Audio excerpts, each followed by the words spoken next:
Hello, I'm Chef Jeff. Everybody always asks me how to make a good sauce. It's actually pretty simple, and today we're going to find out. We're going to make a pan sauce that can be used for many proteins. We're going to use chicken today. As you can see, I got these nice browned chickens in the pan. I just seasoned them with salt and pepper, browned them on both sides. They're almost completely done now, and we're going to take them out of the pan and set them aside so we can make our sauce. So as you can see in the bottom of the pan, there's some of these little brown bits.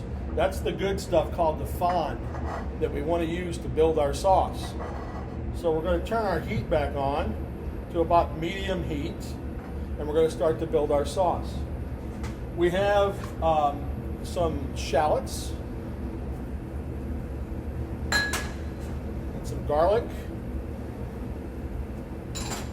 And we're going to put some mushrooms in just a second, but we want to get these shallots and garlic going first. We want to cook the onions or the shallots until they start to get a little translucent, which means so you can see through them a little bit.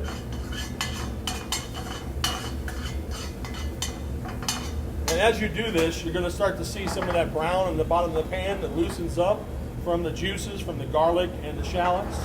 And we want that because that's going to make our sauce taste good. So if you start to see your garlic get a little brown, you want to turn down the heat a little bit because you don't want your garlic to burn, it'll get bitter. And then we're going to throw in some mushrooms. And this sauce is pretty versatile. You can change things around depending on what kind of protein you're using. If you were using pork, you might want to use something else besides the mushrooms. You might want to do some spinach in there, or even go a sweeter thing and add some apples or something like that.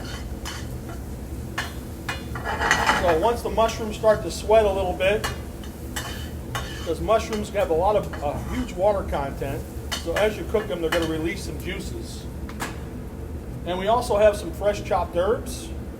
These is a little bit of sage, some thyme, and a little bit of rosemary that we're going to put in there. That's going to add some depth to our sauce.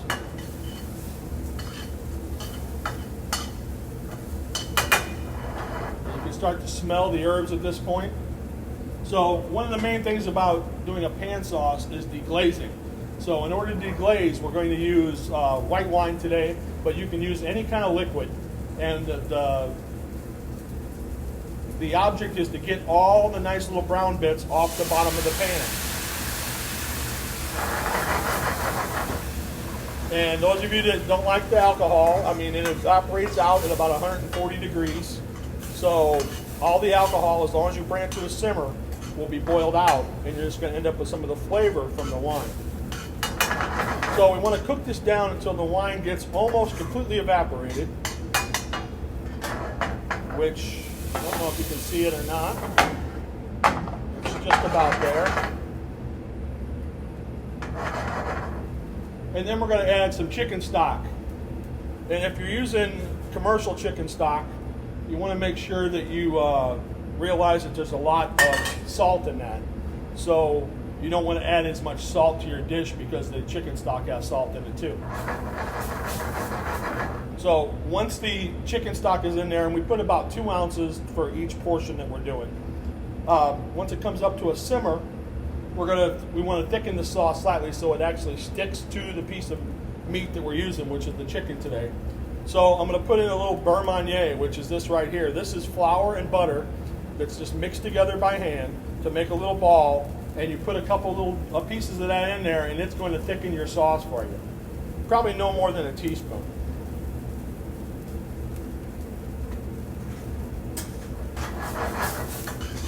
And you want to stir that in there so the butter melts and that flour is going to start to thicken your sauce slightly.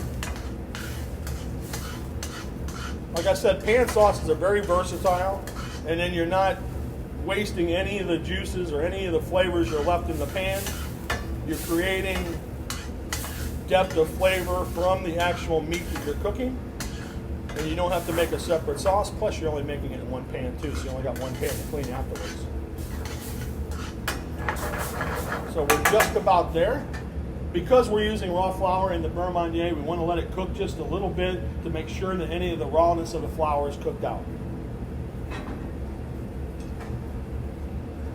Put the chicken breast on the plate.